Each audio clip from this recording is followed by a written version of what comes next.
The last time also This meeting is being recorded. Gopal, I had the same problem last time. I wasn't able to share my screen, and same thing I'm having this time. It doesn't give me the option of sharing my screen. It just gives me the option of sharing photos, etc. Oh, so Mac, would you be able to help? You are I'll make you the host, but you are already co-host. Can share.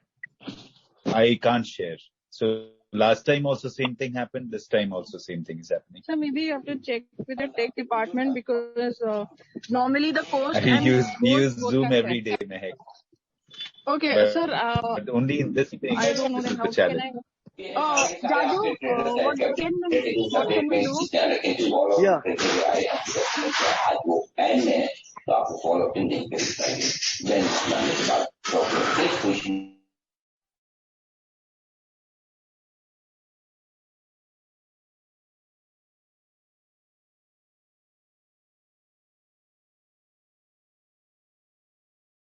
So Sachin, you have the presentation ready with you? Yes, sir. So I think same thing will happen this time also. I won't be able to share my screen. So you will have to run the presentation. Let me try again, but same thing. I don't even get that option. Yeah. Just right. Perfect. Let's put it on play.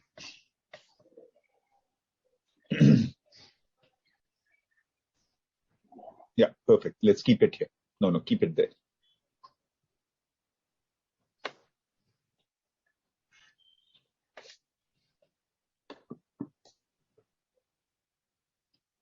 Gopal, it's time we can start. So there are only 23 participants. So shall I start the introduction, sir? Yes, please. Right. Thanks. Hi. Good morning and welcome, everybody. MK Global is pleased to invite everybody for Q3 FY23 earnings conference call of Yash Pakka Limited. From the management, we have Mr. Ved Krishna, Vice Chairman, Mr. Jagdeep Hira, Managing Director, Ms. Nitika Suryavanshi, CFO, Mr. Satish Chami Velumani, Business Head Compostables Division, and Mr. Sachin Kumar Srivastava, Company Secretary. I would now hand over to Mr. Ved for the Q3 presentation. Over to you, sir. Thank you so much. Thank you, Gopalji. Thank you all for joining in as always. I regret that actually Jagdeep is not there today. He had to take a flight and he's on a flight now going back from US to India. So he could not join today. And I think my colleague Dr. Ramji Subramanian is also there today. So thank you all for coming in and listening to what we are doing. Of course, we are excited to give you various updates and move forward. I'm just going to recap very quickly about our business and then, of course, focus on what we've been doing in the last quarter. Go ahead, Sachin.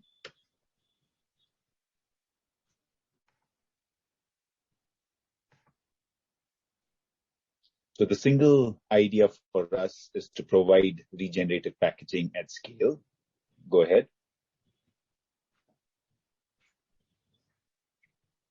Again.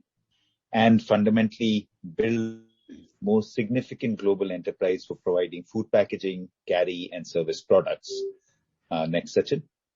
So this is the agenda for today, and I'm going to quickly introduce my team that is there. Gopal is obviously already introduced, but there are few new faces and people joining us as we go on this journey.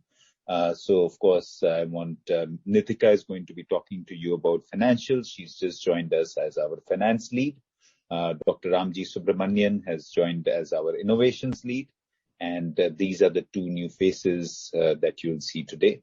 And of course, we'll go through what we've been doing, how we've been doing, and of course, the products, the projects that we are tackling at the global level, as well as in the India side. Go ahead.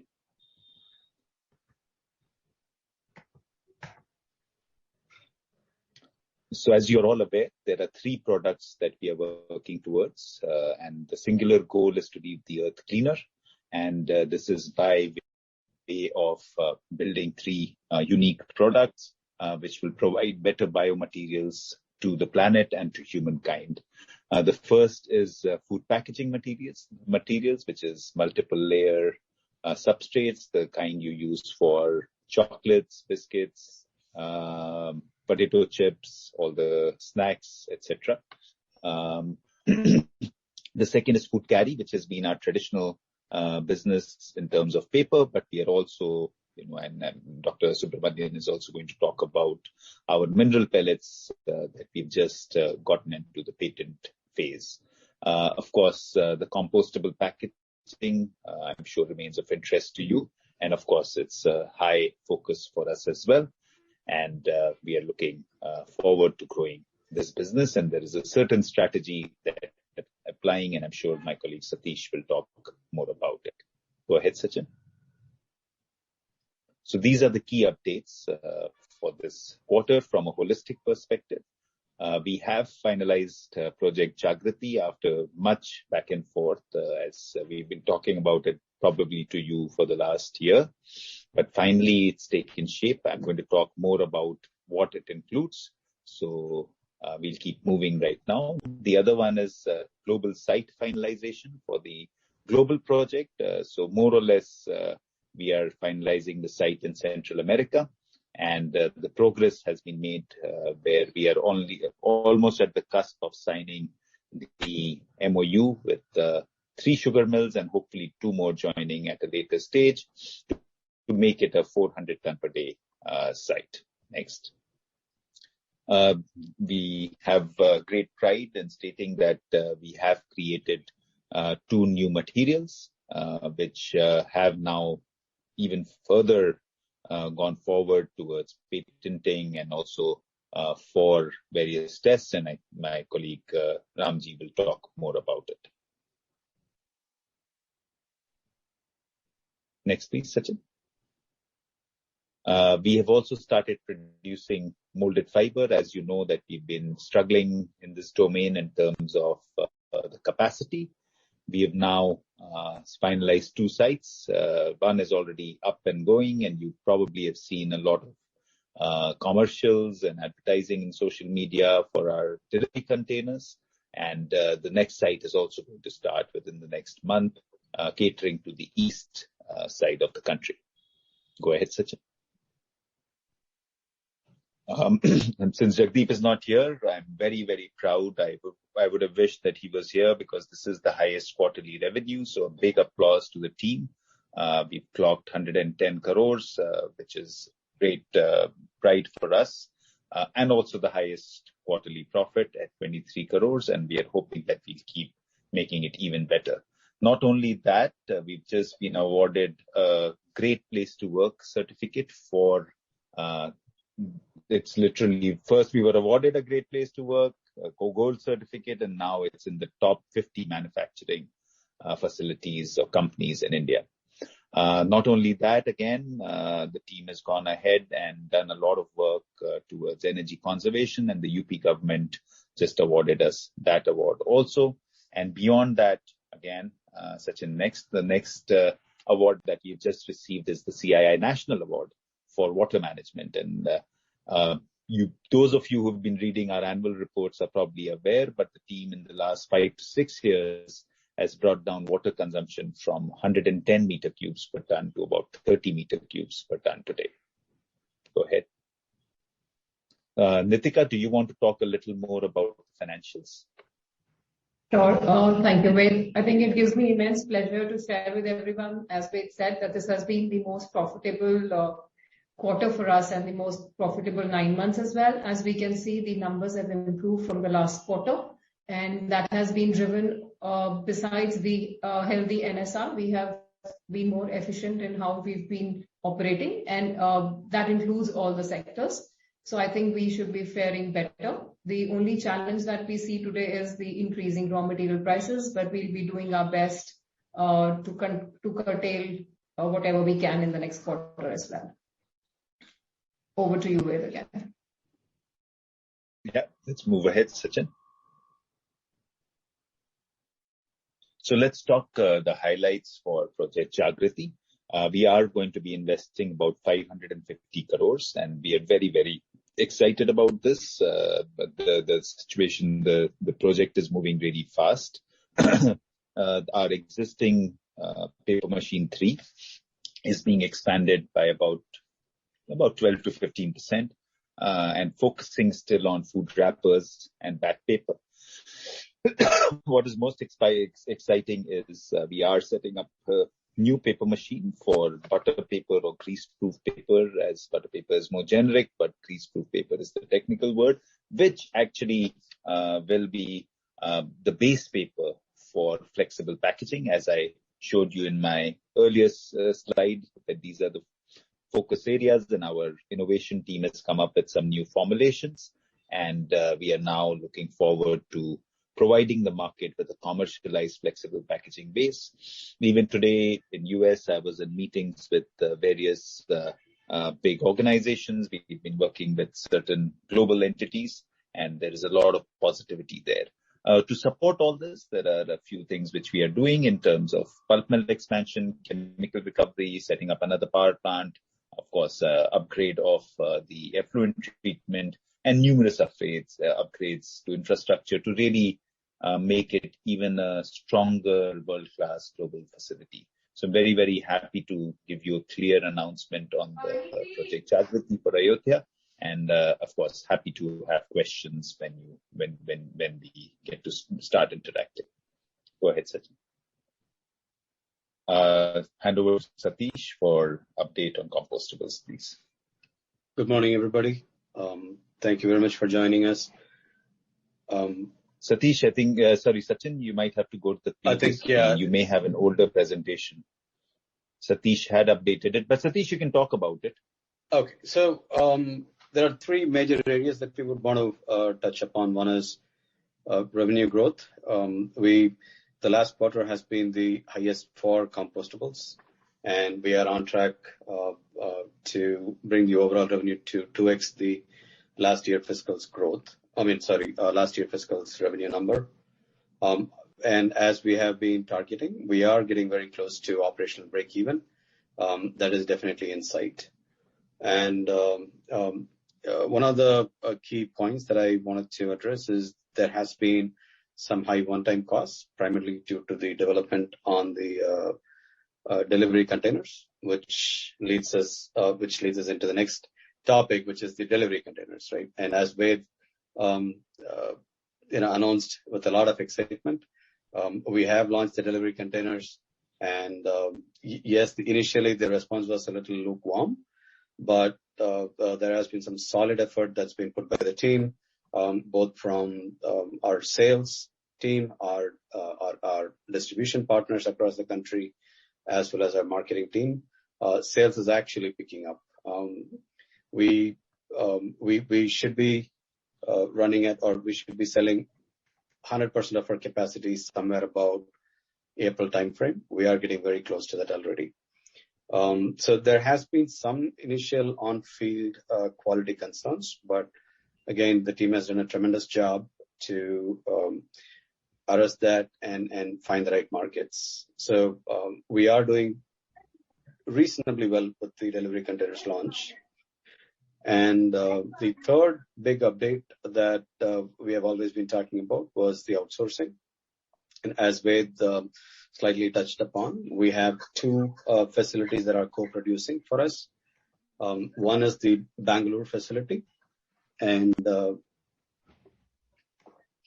thank you, Sachin. You might want to play it. Thank you. So the Bangalore site for delivery containers, that's been pretty stable now. During the initial phases, we had some startup troubles like any other processes, but that has been stabilized now, and our output is increasing month on month. Very commendable job. As Ved mentioned, there is also a new site in Kolkata that we are working with. We are running some trials there. They will be producing Czech products starting March, and this is primarily to cater to the East, and also some high volume products that we made there. And in addition to that, if the last investor call, I was not able to participate because I was at a few overseas manufacturing plants, and that is also giving us some good leads. So we are working with them on buying their additional capacity, and all these are under negotiations. So an exciting year ahead. The 2022-23, I think we will close somewhat closer to 2x the revenue, and then hopefully next year we'll get these outsourcing plans help us out with the increasing demand. Is Dr. Subramanian there with us? Sachin, otherwise I'll continue. Yes, sir. Is he there? Yes, sir. Ramji, do you want to take this up? Sachin, you can put it on play mode. If he's not there, I'll continue. So we, of course, have Dr. Ramji Subramanian now leading our innovations. Ramji has enormous experience in the cellulose and related disciplines. He has spent most of his time all over the world, Thailand, Singapore, Finland a long time, and then Switzerland, and then came back to India, worked with ITC for a bit, and now is leading our whole focus on sustainable packaging, regenerative packaging. And of course, things were moving anyways, and they're moving even more now. Of course, the biggest focus is flexible packaging, and they're very happy to state that our product has been certified now, and certain patents have been filed. And now we are going to do certain studies on food packaging this quarter. Mineral pellets is another patented product that we are coming out with. Again, there has been food migration studies that have been done. And again, by Q1 2024, commercial viability will be established. On molded fiber, there is a lot of effort that is being going on better oil and moisture resistance. And again, there has been some prototyping that has taken place. These are just few of the projects. There are, of course, many more that we are undertaking, all in this space of food packaging. But again, building a strong lab and team in Bangalore now. And again, there'll be more to tell when we meet next quarter, because there's significant investments and effort that are being done on the innovation space. Okay, Sachin. So the targets remain pretty similar as last time, not pretty, more or less similar. We have finalized the project, and now we are going to do the financial tie-up. And again, that's already in motion. I know there's going to be a question around this, but it's going to be a mix of internal accrual, equity, and debt, all positive. And we are definitely very confident of getting this moving by next quarter. Again, the financial, we are very close to finalizing national manufacturing site. In fact, I've just come to New York to start talking to investors now. So as we speak, we are going to start that mechanism as well now. As I said in the previous slide, that there's a very strong effort and movement for future products, and by future we mean products coming out in the next year to two, but also products coming out in the next 5 to 10 years. And there's a very strong team being created out of Bangalore, and it will be one of the greatest labs in the world for compostable packaging and biodegradation kind of facility. Satish already spoke about this. There is a lot of effort by the team to build the outsourcing mechanism and again become a sustainable partner to various big organizations in different disciplines where we can provide end-to-end solutions. And I'm sure by next quarter, Satish will be talking more about that. That's just what we believe in terms of going and doing things which look as possible. Sachin, we can move. Thank you so much for listening to me. Very happy to have questions. Pranay, I think you'll be coordinating that. So Sachin, we can stop sharing. And of course, our team is here. Yeah, we'd be very happy to take your questions and at least spend half an hour to 40 minutes doing that. With Ramji also joined. We didn't have the call Okay, information. I'd love to introduce, before we start questions, Ramji, is your video on? Because I only have a few people on the screen. Oh, yeah, there you are. So Ramji, do you want to say a few words about you as the known person in the cellular space, and of course, a little bit about your plans? I did present the screen. I'm sorry, we should have had you here before, but go ahead and just please talk to our investors a little bit about you. No problem. I'm Dr. Ramji Subramanian, heading the innovations at Pakka Impact. The vision is to do innovations at scale for regenerative packaging and to build a cleaner planet.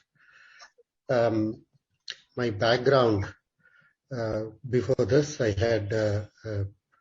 was working in Finland in Southeast University of Applied Sciences Fiber Laboratory, and before that I was for 10 years in ITC, and I have extensive background in academics as well as industry in terms of wood value chain, coatings, substrate, creation of new structures for flexible substrates, as well as working on the substrate developments as well. So that's the short intro. Certainly, we can open it up to questions. Thank you, Ramji. Thank you, Ved. Just a few ground rules before we start. I request you to please press the hand raise button from the reactions button down in the Zoom call. And I will be sequentially calling people who have pressed the hand raise button. Please limit your questions to maximum of 2 so that everyone gets the chance to interact with the team. So I'll just open up. There are already a few questions. I'll just open up with the first one. So, Captain Vishal Sharma, you can go ahead with your questions. Okay. Hi, good morning. Am I audible? Yes, you're audible. Please go ahead. Okay, I have my first question is for Ved and Satish. I've attended most of your con calls, and in the previous 2 con calls, Satish and had committed, Chuk would definitely be in profits in the 3rd quarter. But unfortunately, this has again not happened. So, I as a shareholder feel that there is some lack of transparency, because the assurances or claims made in the con calls don't happen, and Chuk is still a loss-making business for the past 19 quarters. So I would like to understand from Satish, since he has said that, Chuk will be profitable from the next quarter, what exactly are we going to do different in the next quarter? That's my first question. Sure. If you look at just the quarter results, yes, we are marginally profitable, not by a huge number. That's why I said, as for the overall year, we should be coming in within the vicinity of breaking even, right? As far as the quarter goes, we have been profitable, but again, the numbers are consolidated into the overall numbers. But as a division, we are not losing money. So as the quarter goes, we are being profitable. When I say we'll be coming towards breaking even, that is for the entire year. I hope that clarifies.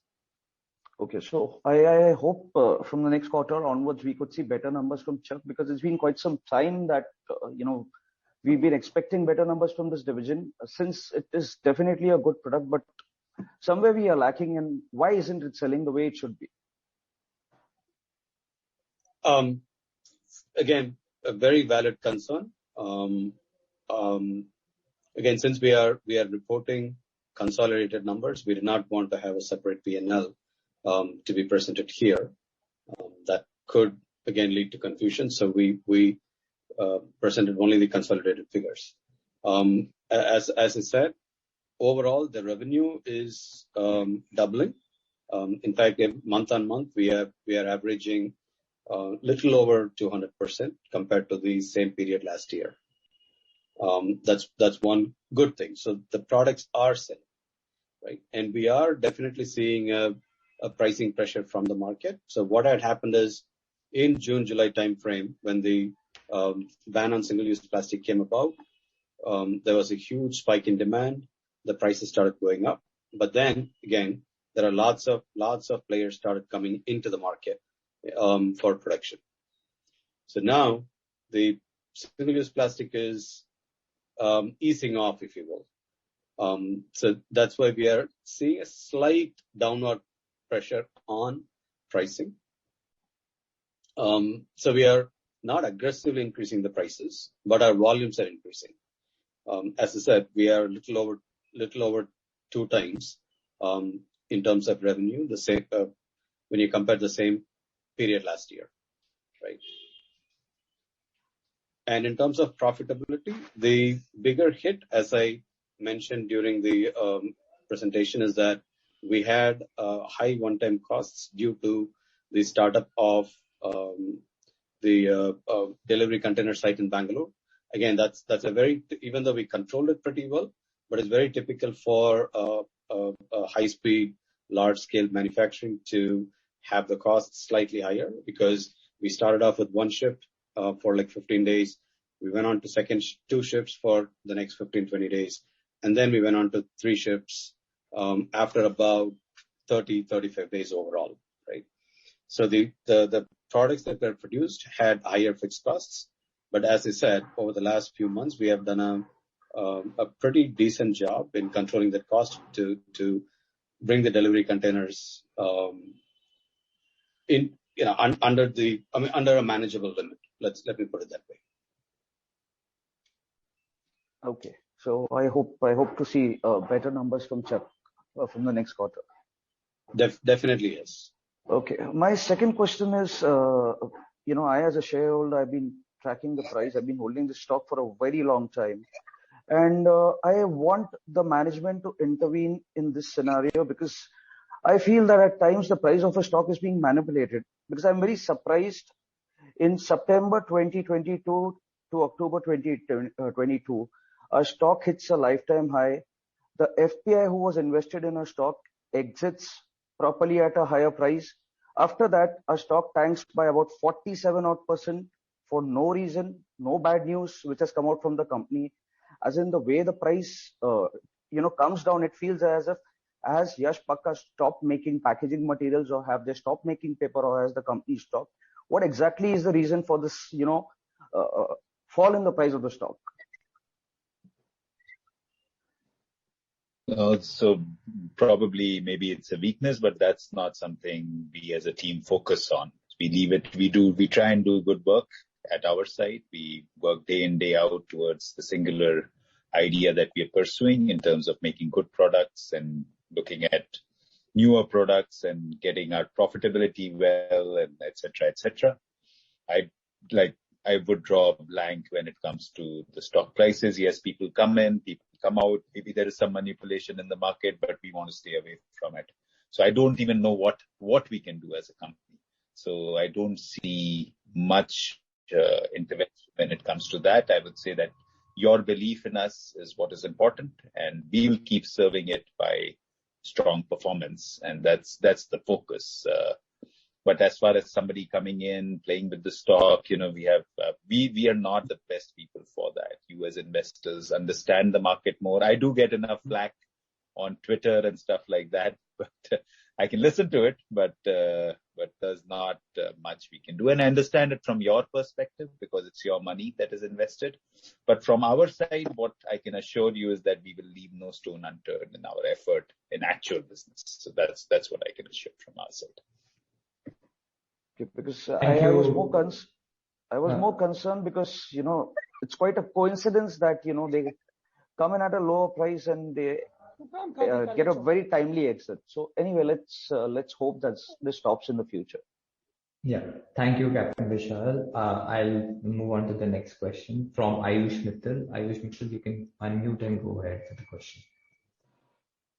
Hi, good morning, everyone. Am I audible?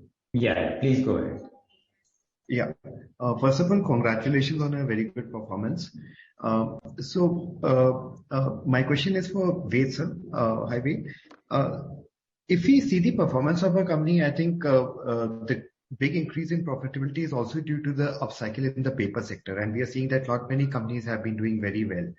So, first I wanted to get some of your sense around where do you see the profitability going forward? Because in past we have seen that in cyclical sector, when everyone starts doing too well, things reverse, and then there's a big hit on profitability. So some thoughts on your outlook on the paper segment, which has been the key contributor to our numbers. Second, like the earlier participant asked, I think the Chuck segment, given all the work we are doing, we all feel that this has much bigger potential in terms of growth, in terms of profitability. So some thoughts on that. And third, the capex outlay that we are charting out is very, very large given the current operation size and those things. So how do you plan to fund it, given that paper sector is cyclical in nature and the numbers today that we are seeing might not be there 2 years down the line? That's it from my side. Thank you. Good to see you, Ayush. Long time. So basically, yeah, all three questions are very valid. The first, you're totally right, that there is an upswing in the paper segment. But that said, we don't typically work in the so-called generic market segment. None of our products go there. We literally all the focus that we have is towards long-term relationships, and most of them are long-term contracts. That said, like there is always market forces that are acting. We definitely have a lot more pressure when it comes to costs right now. The cost of raw material is higher. The cost of fuel has gone through the roof. Thankfully, our order book remains solid and our forward contracts remain good. So that said, so basically we do hope to continue the performance for sure. But yes, you're right. It is coming a lot from the paper segment. I'm just trying to clarify that it's not the generic paper segment, so maybe it won't be the same cycle as everybody else. The second, in terms of Chuck, of course, Satish has spoken in more detail about it. But of course, we remain very buoyant, and that's what we've been saying. We are trying numerous things. The core issue, which Satish did not point out this time, but we've talked about a lot, is the overall machine efficiencies. Those we are still sort of not there yet. That said, we are exploring the world. We are trying to solve whatever we can, because we know that we need material. Today, we have about 200 to 300 tons in hand. The market demand that we have is over 1,000 tons. So that's the kind of, like, this is definitely an interesting problem to solve, where there is a demand, but we need materials, and materials at the right price. The second, of course, the third one, I actually don't see it as a very, very expensive project. The last time we did a big expansion, it was almost 4x of our turnover. Just now, it's only 1.25 of our turnover. We talk about nearing about 400 this year, and the project cost is 550, which is about 4.3-ish of the total turnover. 1.3-ish of the turnover, which is not that high. So I'm not that flustered about it. I've said right at the beginning, the whole funding is through internal accruals, some equity, and debt, and all three seem to be positive. We will keep taking very bold steps. We are here to give our best towards maximizing regenerative packaging. So the most of the expense and most of the focus is on the next segment, which is the flexible packaging segment, where we have some breakthroughs and we now want to commercialize it. And I'm hoping that in the next year and a half or so, you'll see transformation in that segment by way of the actual retail CPG goods changing in terms of chocolate packing and biscuit packing and stuff like that. That's what we want to see. for that, we'll have to take bold steps. There are no small measures that we can make, and we are here to do that. So yeah, we'll continue to do that. I'm glad you consider it bold. I actually don't consider it bold enough. We will take. You'll hear more bolder steps in the next quarter. Great. Are we also doing some brownfield capex at our existing location to optimize or build upon the same kind of? This is all for the existing brownfield. It's all for the existing location. The one you're talking about is for the existing location. The one that I'm thinking about is for the global expansion. Yeah, and that will definitely be very, very different numbers than what you're seeing right now. Okay. You'll find it much older. Okay, great to hear from you. Thank you. We have one life, Ayush. I know you are a bold man. I know we need to keep taking bold steps as well. It's a short life. We'll do our best. Thank you. Thanks, Ayush. Next question is from Sarfek. I think you have posted it on chat as well. I'll just read it out. As advised during the last phone call, please update on NSE listing and pledge release. Nitika? Sure, I'll go ahead. On the pledge release update, we have received the order from the bank which gives us the release. It has to be substituted by a property, which will take some time. We are aiming within this quarter. And those are more on the legal and the technical issues, not a fault on our side. So I think we should be through with this within this quarter. On the NSE as well, we are going ahead and we've done our bit. Sachin, if you want to add here, I request you to add here. Yeah. Regarding the NSE, we have already moved the application. So we are expected to be tabled this 14th February. And by the end of this month, we get the listing approval from the NSE. Hi, good evening, Ved sir, and good morning, other panelists. Thank you so much. And I just want to congratulate. It was a very good quarter for our company. I have just put the simple questions we discussed so many times. The one thing which concerns her, like if we are saying that we'll release the pledge for last 1 year and then there is some problem keep on coming, then what happens? It gives a little setback actually what is happening. And I'll just put a follow-up question, if you don't mind, regarding Captain Vishal, what he asked. If you're saying you are not concerned about the pricing, because if you see the company is public listed, so the company value comes as the investor profile. What type of investors are invested in the company? Here, most of the retailers, if anyone is coming and selling stock in the profit going out, it means he is not trusting the company. He is not trusting the business. He is not trusting the management. He is not trusting the promoter.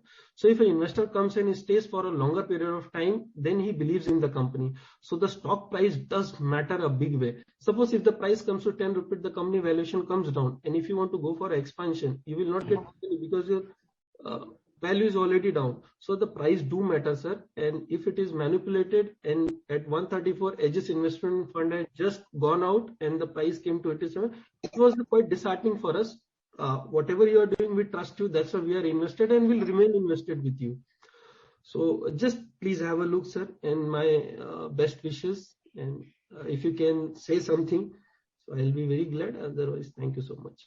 No, absolutely. No, so just let me clarify. I didn't say that we are not bothered about the price. I said that we are not doing much about the price. We can't do much about the price. So whether Aegis stays, goes, that's not something in our control. And of course, I understand and appreciate the fact that most of our investors and retail investors are staying.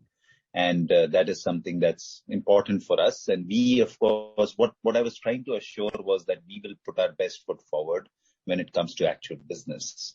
But, I can't stop Aegis or anybody else from staying or leaving. So that's the challenge. And I would rather focus a lot on the work that we are doing and hope that the results of that work will result in more and more investor confidence and hence people staying longer, people believing in us. And I think the results will show and the steps we are taking and the products that are going to come out in the near future are going to give you and others more confidence. So I didn't at all mean that we don't care about the share price. We totally do, of course. We are connected, and you're right. Expansions get affected, valuations get affected, bankers even get affected.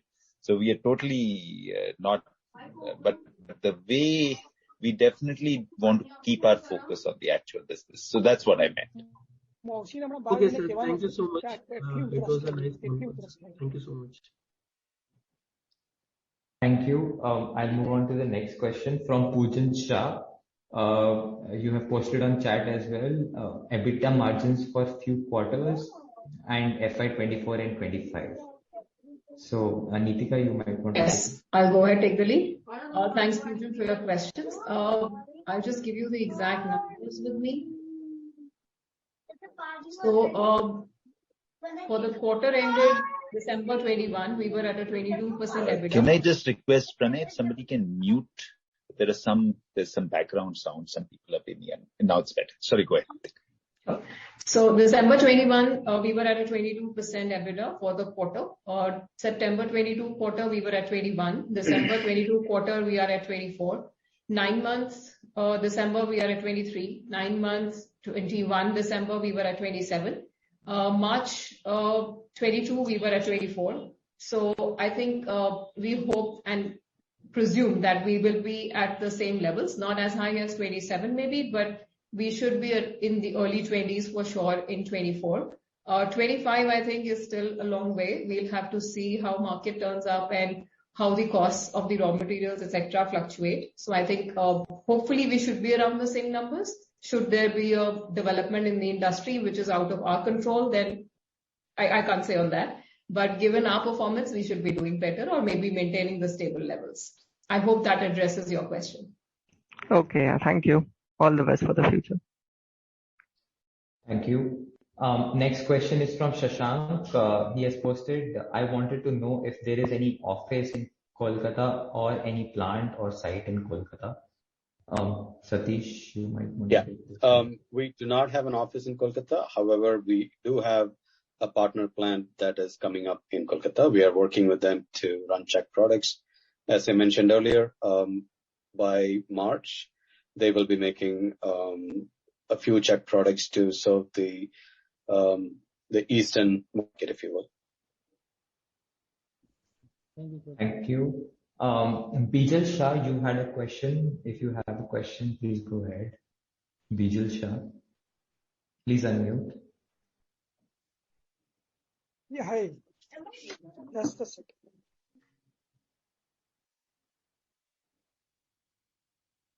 Yeah. Hi, so my question is Mr. Krishna, you said that your business will not be as cyclical as other paper companies. I am very new to the company. I am attending this call for the first time. Could you just give us profile of your product and compare that with regular paper company? So I would like to understand why you are saying that your profitability will not be as cyclical as this. Yeah. So first of all, welcome. Thank you for trusting us and investing in the organization. We deal in products which are basically very much adherent to customer usage. So most of our products fall into food packaging and food carry. Those are the segments that we focus on.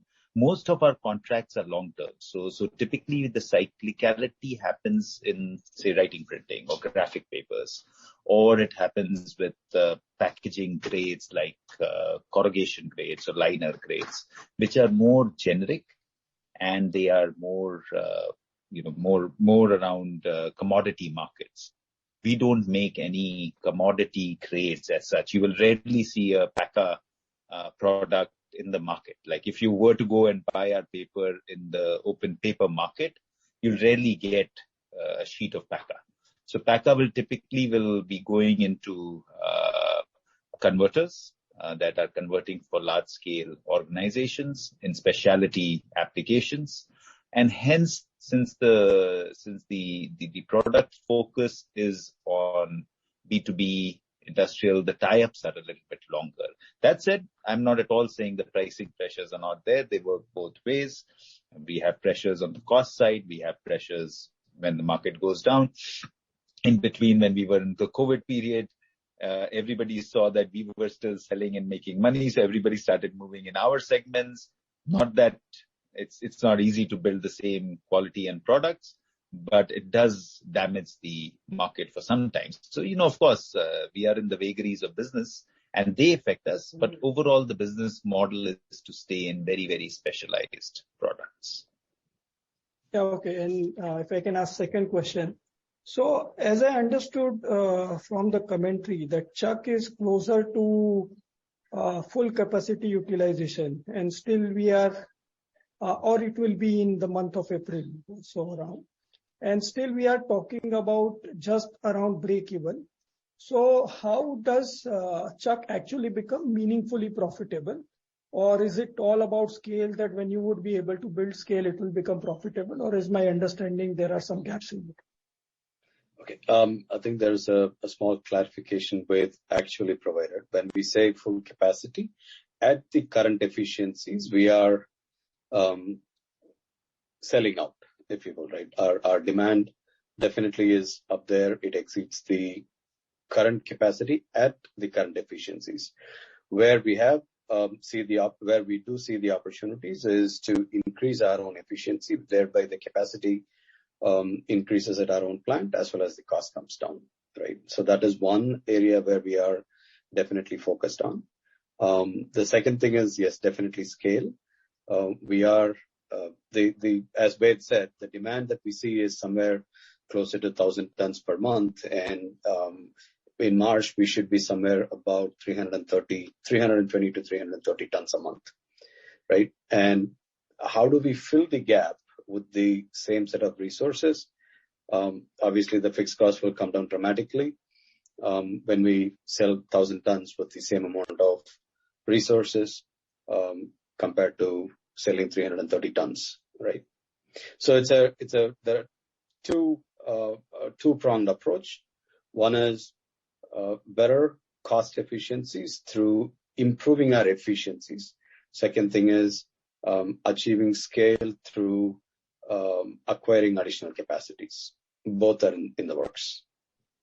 And Vijay, just a further clarification, since you haven't been in previous meetings, we've made a lot of mistakes in terms of technology choice in the Chuck division, which has meant that our capacity utilization has been under 50%. And that we still struggle with. We haven't been able to solve it, and the team has tried. We can't even imagine to tell you how hard the team has tried, and every day continues to try. But we were new to the segment. We did as much study as we could of the global manufacturers. We chose a technology which we felt was the best at that time. It did not work, and we do have challenge, and that's something that we are working with. When we go globally, we see similar challenges, but that doesn't absolve us from our mistakes. We have made mistakes. We take full responsibility for it, and we are learning. And hopefully, we can convert those mistakes in the near future. But yeah, there are significant errors that we made, and we could not assess the technology well enough. But these significant capital investments, you cannot write them off. You have to keep working with them and keep improving them. Okay, thank you very much. I will join the class. Thank you, Bijal. Next question is from Mukesh Sehgal. Mukesh, you can go ahead with your question. Good morning, sir. Congratulations on good set of numbers. My question is, I'm taking this question from your last presentation, where you have set the target for the current year of top line of 500 crores and profit before tax of 100 crores and 700 crore top line for next financial year, that is 23-24, and profit before tax of 150 crores. I just want to know where we are now to achieve these objectives. So we'll end up, like I said this in the last con call as well, but we'll end up around the 400-ish mark and around the 90 CR mark. So I would say far from the top line, but not so far from the bottom line, which is a great thing in my understanding. Next year, we are getting into our time for planning for next year. Of course, when we present the figures in the previous, at the time when we presented, it's not as detailed. We get into our planning in in March, and we'll get into a huddle. The entire team meets. The process of planning for next year has already begun, and we'll close the numbers in March, and we will be able to give you our targets for next year when we meet in April, May in the Concall there. One thing I can assure you, we'll never be lacking in ambition. So the effort will be to set high targets. The second is that earlier as a company, there would be separate targets set internally, separate targets presented to the investors. We've stopped doing that. So basically you get to hear what we think about it internally. So we don't want to have separate sets of data. So sometimes you might find it very, very audacious and big and ambitious. But we have a feeling that we should present what we think. Otherwise, we shouldn't think big. So I'm hoping that the numbers that you've set for next year are actually lesser than what we actually plan and present in April or May. So my next question is that the power and fuel cost has gone very high. What we are doing about it? Lots of things, because that's obviously a big concern for us. I think this is more a challenge for India overall. Coal allocations are minimal, and hence a lot of people are jumping into the fray when it comes to different fuels like agri residues, where we have been there traditionally. We are doing a bunch of things. We are trying different biomasses. We are also setting up another 10 megawatts in the new project, which is a big challenge, because if your power and fuel cost is so high right now, what is it going to be when you set up another capacity, similar capacity as present? But presently we do about 8.5. So we're going to operate at a similar level in the new capacity as well. So which means that, it's a huge challenge. So the team again has been experimenting with various things, numerous biofuels.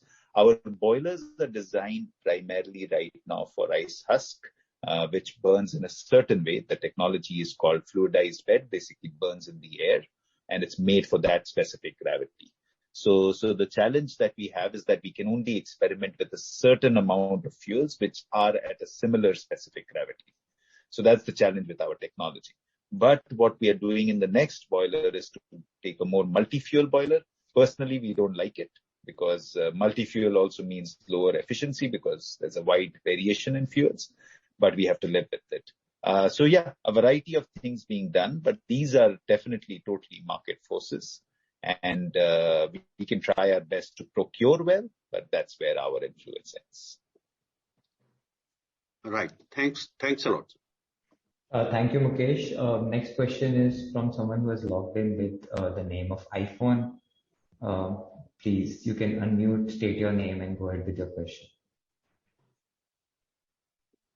Hi, sorry, I am not sure. My name is Akshita Telestra. So my question was, you mentioned in the PPT that you're trying and finding out the outsourcing units. And if I fairly remember, you mentioned that the pulp will go in from the India unit. So what happens to the cost when you transport it to the outsourcing, the international one, and then bring the product back to India? Thank you for that question, Akshita.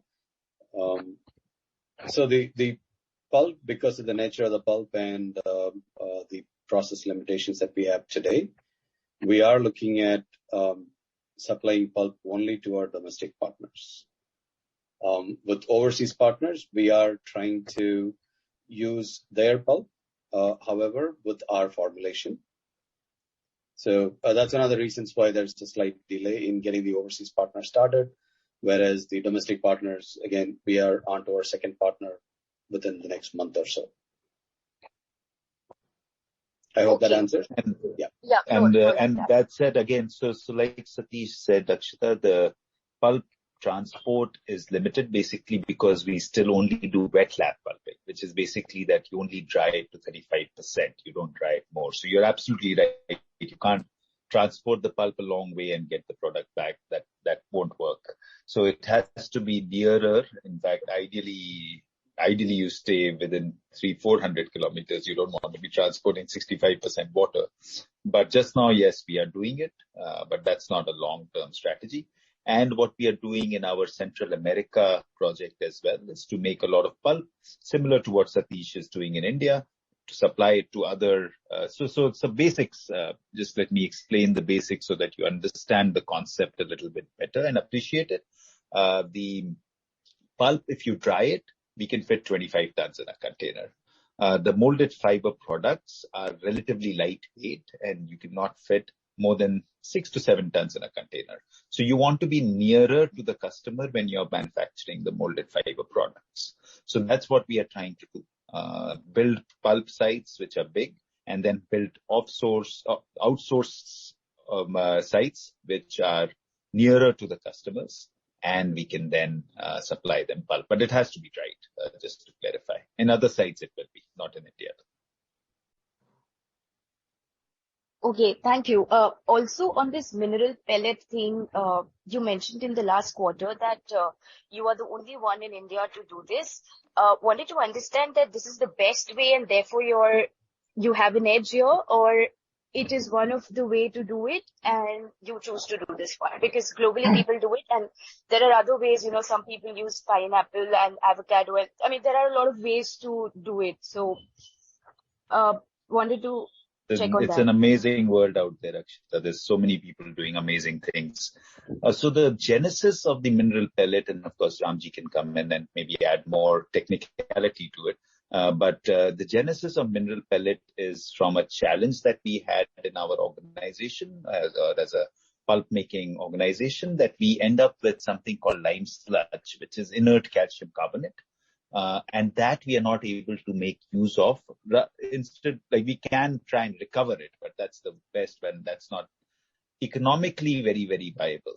So what the experiments the team has done is to blend it with bioplastic. So we are not the first in India, we are the first in the world to do this. So it's a patented technology, which we have applied for patents as far as I know. Maybe Ramji can clarify that as well. So we are the first in the world. So basically what happens is the bioplastics are basically more expensive than plastics, than petroleum-based plastics. The way we bring down the cost is by adding a lot of minerals, which is 50 to 60% of the total configuration. So then you can bring the cost down and you can try and price it very similar to petroleum-based products and yet be compostable or biodegradable. Ramji, in case you want to add a little more, please do. Yes, the primary concept in this is waste valorization. As Ved rightly pointed out, it's about converting the waste into a product which is useful product. That is number one. Number two, it is a patented version which will be patented globally, and it is unique. From that perspective, it is waste valorization and then having useful properties out in the market. That is number two. And of course, from the technology perspective, this technology we are looking at improving the mineral filler amount as much into the matrix as possible, and we have been quite successful in that, and we are proceeding forward towards making the products. So it is at the lab scales, and we'll be looking at the business case evaluation as we formalize the recipes out of the works that we are doing. Okay, and one more on, I'm not sure what percentage of your revenue does New York Burrito actually have, but I just realized that earlier they would have molded products of chalk, but now it's been replaced by Pakka. I don't know how much does that contribute, but why did we lose that?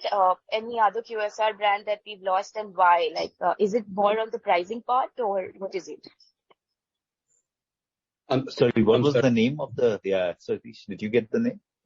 No. What was the name of the customer? The QSR brand was New York Burrito, and Pakka now sells them. Earlier it was chalk. I'm sure it's a very small we have part. order. But Akshita, we have just now order demand of 1,000 tons. We can do 300, which is the sad thing in our. We are trying really, really hard to find a way because this is a good no, but problem, but also a very a big challenge. pricing issue? I mean, No. what's We it don't here? want to lose any customer for. We will try and provide the best product at the optimum price. So we don't want to lose any customer because of pricing. I don't think, well, Satish, if he knows the customer, he can talk more, or maybe he knows the concept. I think, but go ahead, sir. Yeah, I'm sorry, Ved. So this was, if I recall correctly, New York Burrito wanted something that is oval, which we do not have. We have our 750 ml container. They tried with that, but then obviously they wanted us to go for an oval container, which does not conform to our design language, number one. Number two, the volumes are not there with that particular customer to start an oval container, right? Whereas Papco is using something that's a pretty standard design. So we, again, by principle, we are sticking to our design, our uniqueness, and there has been a lot of thought and research that has gone into coming up with our designs. So we do not want to compromise on it. So that probably is one of the reasons why they moved away from us. Okay, and one last question. We'll get them back, Akshita. We will get them back. Yeah. Don't worry. Yeah. I mean, hopefully, yes. Just one last question that, I mean, you know that the execution muscle here in India is a little weak. I mean, it's not that strong how it otherwise should be in a molded product segment. Do you think going right away in the US operations and trying to run there parallelly, I mean, just want to understand if it fits well, or maybe try and do it better here in India, have the mold ready, and then maybe, do it in the US also? Satish, can I step into this one? Please do. Please do. Okay. Because I'm looking more on the international side. So number one, we are not entering the US till we have sorted India for sure. So we have a long way to go in terms of corrections that we need to do in India. We talked about the gap in supply demand. That needs to be sorted. Satish, I'm hopeful by next time we'll talk more on his concept of sustainable partnerships, which is that we want to not just be a provider of molded fiber. We want to provide end-to-end solutions, and we are trying to do a lot of tie-ups globally to be able to bring very interesting solutions. Ramji is, of course, building a lot of new solutions in the domains of starches, bioplastics, etc., and combinations of those. So the ultimate aim is to be able to provide the buyer with an end-to-end solution. So that's something that's really important. We have to sort India before we go anywhere else. In terms of the US, it's about 2.5 years away. Basically because that will not be sent from India. It will be sent from our Central America facility, because we don't want to move products across the world, because that also, we are very married to the idea of doing right by the planet as much as we can. And I think shifting material across the world is not the best way to supply to a market. So yeah, those few things on the US side. Satish, is okay, that thanks. Okay. That's perfect. Yep. Okay. Thank you. Thanks, Akshita. Next question is from SGS on the chat. What are the timelines for innovation product to be commercialized? Are the market segments or key customers identified? Ramji, maybe you can take this. Yeah, we have given the timeline perspective in the presentation. Essentially, what we are looking at is the business case evaluations by the next quarter for mineral pellets and the quarter later for the flexi. And then after that, we'll have to scale it up and move forward. So we are looking at, for depending upon the product performance requirement, we are looking at approximately 6 months to 1 year of and just to clarify, the market. Just to clarify the process further, normally, yes, we have a customer partner who we work with very closely. So typically what Ramji would take a product and then have an application in mind. So say flexible packaging, we've been working with shampoo for now, but I know that Ramji is looking at chocolates. So then identify one partner and then understand what they want and then work with them for many various beta trials continuously. In fact, even today I was in a customer partner's office just discussing how we are moving in the shampoo segment, and Ramji's team is doing that. So of course, and then they were very happy because we had reached a certain stage of prototyping. So basically that's the methodology that the team uses. Thank you. I'll move on to the next question. Next question is from Vikram Mehta. Please go ahead with your question. Hi, Ved. First of all, as a human being, one is full of admiration for what you guys are doing, and I really hope you're able to pull off most of what you're endeavoring, because we all know the planet badly needs it. Just a couple of questions and one observation, right? And maybe we could discuss this offline later. You see, I'm building on what Ayush mentioned earlier, right? I think somewhere we are still perceived as a paper company, right? And therefore we get those kind of multiples. Secondly, what tends to happen is that when a company announces a big capex, right? And as you mentioned, there is some equity fundraise also involved in this, right? It tends to weigh on the stock price because our current market cap is about 400 odd crores and the capex is 550 plus another potential round of capex in the US, right? So in a way, it might be counterproductive because obviously we don't want to dilute cheap, right? At the same time, when the market sees a big dilution happening, it tends to weigh on the stock price. I think a little bit more of planning is needed, in terms of just how to optimize all of this to make sure all of what you're trying to do is financed properly. Because clearly, paper is going through a super cycle right now, which is in some way, giving us great profits to work with. But I think a little bit more thought and reflection is required on that front to make sure that any dilution, if needed, happens at an appropriate price. Because there are clearly great options in your portfolio, and if even some of them pay off as we've envisaged, we could see exponential growth, right? So that's the observation, and happy to chat with the team offline if it helps. Second, I just wanted to know a little bit about on the IP part and the pricing power of stock. Now, clearly, if the demand is 1,000 tons and you're able to supply only 300, right? We want a meaningful ROI on this business. The machines haven't performed as we expected, which is bound to happen. There are going to be more ups and downs as we go forward. So just wanted a sense on when can we get some pricing power on the product, and B, are the patent and IP registrations being done for the US also, or are we limiting them to India at this point in time? On the sure. Thank you. Sorry. Go ahead. No, go on with you finish that, and I'll come back to the. So very valid points. I think the challenge is in our history. I think we've grown from a very, very small company, and I think it's been I totally agree with you. I think it's more what we can do right now instead of it being as planned as probably we could be. And I totally appreciate your thought there. We do have Nitika now, and she is a little bit stronger on the keeping us in more leashed. So of course, I'm hoping that good sense will prevail a little more. She is definitely already bringing in a lot of systems and controls, etc., etc. We do have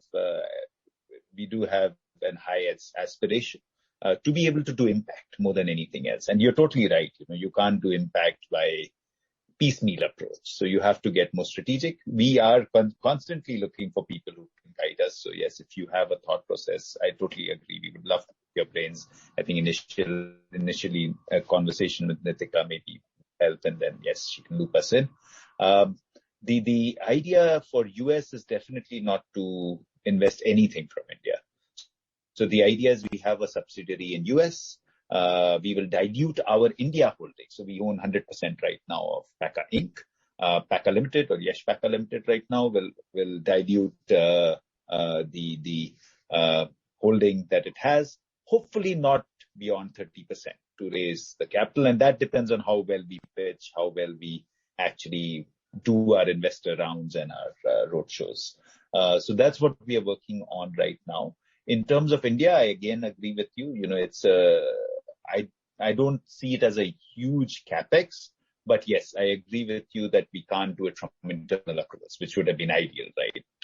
So internal accruals, even in the next year, free cash will be 70, 80 crores. We don't want to spend all of that. So internally, we would spend about 50, 60 crores max. And then, we will have to raise another, a similar 60, 70 sort of crores. We haven't yet totally looked at how. We hope that it won't be a dilution. We are looking at structured equity where we can buy back the person investing. So we are looking at numerous options instead of a shareholder dilution. If there has to be a dilution, okay, it could be a promoter dilution, but that also if we get good valuations. So again, but still too early to actually give a very confirmed point of view. Looking at various options, learning, but you're maybe right, not learning fast enough. So probably drill some good sense into us, and we are happy to learn. And you guys are in the business and understand this more. In terms of IPs, we always try to go for global IPs. So that's something we try and do. I think, Ramji could talk more about it. I think Chuck has a design based IP, especially on our delivery containers. The other products, the patents that have been filed are again global IPs for the Flexi Pack and the mineral pellets. But the effort is always to go for global. It costs a little more, but then you at least have a clear global IP. Is that right, Ramji, or am I misspeaking? Yes, you are right, but it has to start from India, so it will take some process, takes time, but all our IPs will be global in nature because it has got global impacts. So anyway, we'll have to go global. Okay. No, so just I'll be happy to touch base with Nitika offline, but just one small thing that given what we've achieved in the first 9 months. Is there something extraordinary happening in the last quarter to be able to hit a 90 crore profit? I think efficiency is... Sorry, go ahead, Ved. Sorry. Go ahead. No, Nitika, you're fine. No, that's okay. I was just saying that we are just aiming for more efficiency on the financial expenses side and also on the raw material sourcing side. So that could be the two main things that we aim at. Over to you, Ved. Yeah, and it's basically, it's not that far. So we do feel that we will hit around the 90 kind of figure. Well, thanks. I'll connect with Nitika offline and maybe pull Ayush also into the conversation, and all the best. Thank you. Next Ayush question. always drills good sense to us. So always welcome. Yeah. Sorry, there was just one second question I'd asked with regard to the pricing power of Chuck. Given that the demand is 1,000 tons and supply is 300, I'm sure, we could, obviously the idea is to get a proper ROI on this venture, right? It's the Vikram, it's the way we have structured our business. Sorry, Satish, I'm taking your words, but the way Satish works or Satish is building the business is basically very aligned to the customers. So instead of saying that we're just going to take a price advantage because we are over ordered, what we do is what's similar to what Akshata said earlier.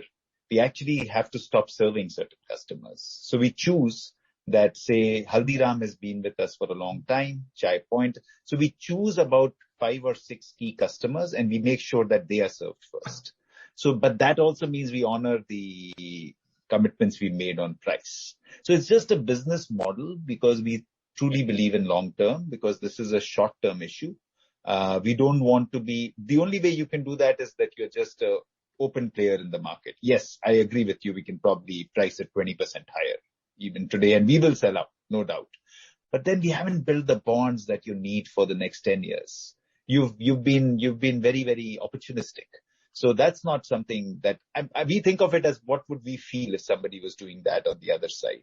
So I think we make a choice, and we do talk to them that our raw material prices have gone up. Can you help us? And, but we don't tell them that we stop supplying you because we can supply elsewhere. So we would rather take that strategic approach, and hopefully we at least hope that in the next few years the customers will reward us for that. I think raising the raising the funds for the venture in the US is a good idea. I think you'll get much better value for your proposition over there than you'll get over here. I think Indian capital markets are still a little nascent for something like this. So all the best, thanks, and may God be with us. Thank you. There was a question from Vivo I2242. If you can state your name and ask your question, please.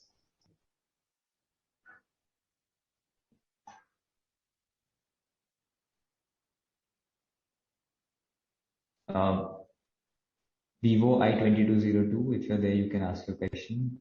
Otherwise, I'll move on. Yes, thank you. My name is Rishil. Hi, Ved. I follow your, podcast sessions. It's really good. I just have like one question regarding who are our competitors? Like, do you see any threat to the business, like someone coming with the product that can disrupt the business? Huge. I don't know how to answer this. So the way I see it, the way we talk to, so when it comes to molded fiber, for example, we are 1.4 billion people in the country. We eat 3 times a day. Total market size 4.2 billion. We eat out of steel, crockery, banana leaves, styrofoam, plastic, melamine. All those are potential competitors. But then the market opportunity is also huge. And in the same way, we look at, if you look at the carry segment, ultimately the market is looking for carrying something from A to B. They're not looking for paper per se.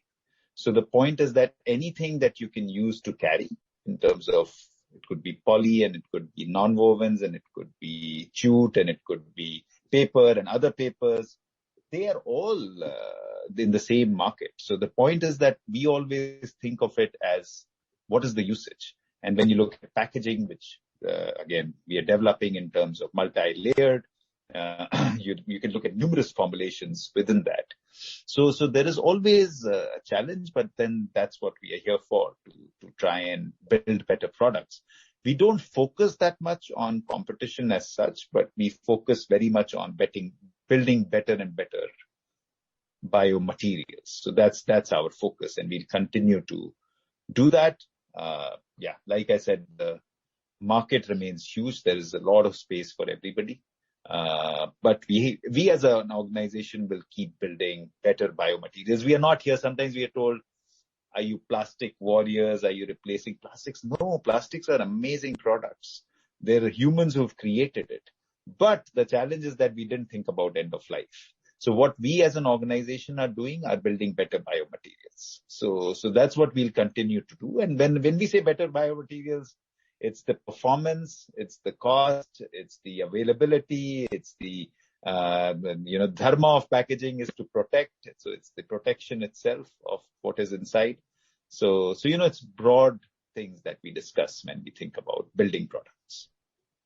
Yeah, I know I haven't answered your question, but I don't know how to answer it beyond this. Okay, got it. Like in previous con calls, you mentioned we are discussing with Zomato regarding any update on that? Satish, are you in a position to say something? Well, Satish is frozen. So go ahead, Satish. You can. Yeah. I don't know what's happening with the Zoom thing. We are working very closely with them. In fact, our partnership with Hyperpure is becoming better, if you will. And there are orders that have started to flow from Zomato's side. We are using Hyperpure as a channel as of now. And there is a a very clear interest from Zomato's side that we would up the ante on this over the next few quarters. Thank you. Thank you.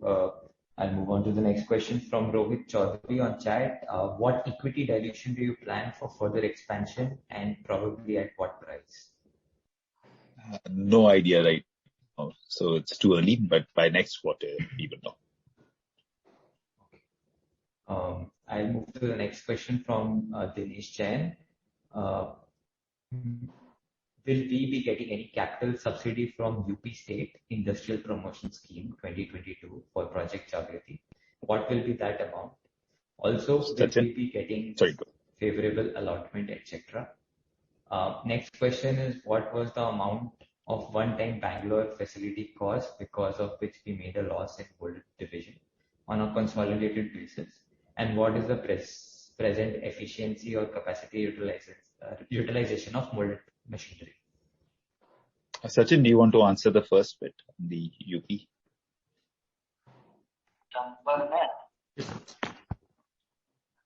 Yes, sir. We are actually entering into MOU with the Uttar Pradesh government for this new industrial policy, where we are claiming at least 25% of our capital investment in subsidy in the form of investment. So the policy is still under consideration. The rules are under pipeline. So we are surely going for consideration of the same. Over to you, Nithya. Thank you, Sachin. So as per the announcement done already, we will fall under the 25% bracket. However, there's a clause of an eligible investment, as I have even stated in my reply on the chat. That will still entitle us for a 22% subsidy. And yes, you asked if we will be getting some favorable allocations from the government. Theoretically, yes, there are a lot of help that the government will be extending to us. And on the Bangalore facility costs, again, it's not like we invested a huge amount to start this up. The products that came out during the initial phases were at a much higher price because of, as I said, we have resources for 3 shifts, but we were producing only for 1 shift. So that was during the startup period. So the procurement costs were higher for the first few months than the selling prices.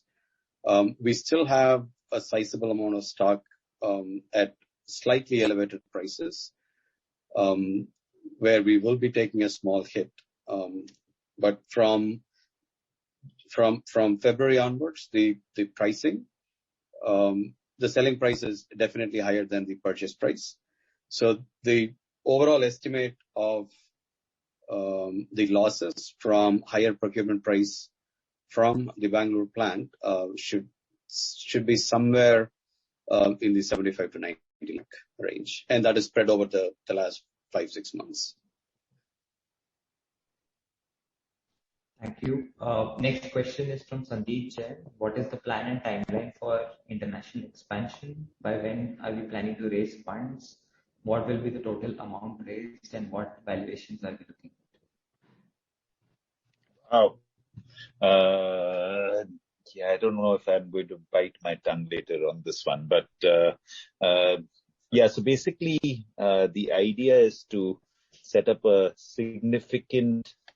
eventually significant facilities wherever we can get sugarcane based or bagasse, because that's the fiber we know better than what we know other fibers. The first one that we are toying with, and this is again new territory for us, is in Central America. We are on the cusp of signing the agreement with for the supply from the sugar mills, and that we are hoping will happen this month.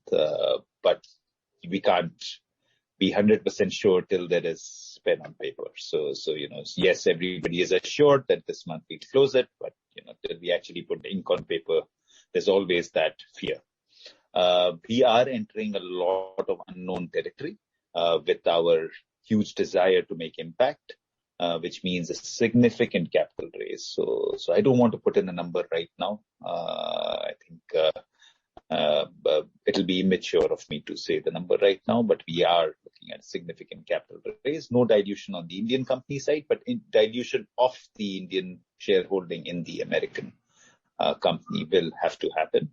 That said, just starting our investor sort of relations, finding the right investor advisor, that work has begun. I'm sitting right now in New York to meet people, and that's what we will do from tomorrow and see how that goes and get initial feel and see how we can do that. But definitely, there's only one thing we can do which is try. So we will try very hard to make sure that we build better and better for more impact. Thank you, Ved. Next question is from Munish for you, Ved. Please elaborate on the status of Pakka Inc. We are having cost every quarter on the same, so would want to know when do we get some return there. Yeah, so this is a long churn. I think investment in Pakka Inc. or Pakka Impact, both of them. There will be significant investments, and this is something we are doing consciously for global expansion. We don't think there's going to be much returns for even the foreseeable future because till the plant in Central America doesn't come up, we'll have to keep spending. A lot of it will be capitalized, so that way it's not OPEX. But in the end, this is a decision that we will have to take because so just now it's mostly 4 or 5 of us right now in the US office and some consultants in Guatemala and Central America where we are spending money. But we will start hiring more people and the return will only come in maybe 2 years' time. But that said, hopefully the investment by Pakka Limited in India, Yash Pakka Limited, will actually get returned as soon as we get investors in the picture. So that's at least the direction we are headed in. Thanks, Ved. I think this is the last question. As declared, the capex up around 650 crore in phased manner will be materialized, or can you share timeline and why out corporate tax rate at consolidated level is 33%? Why our corporate tax rate is 33%.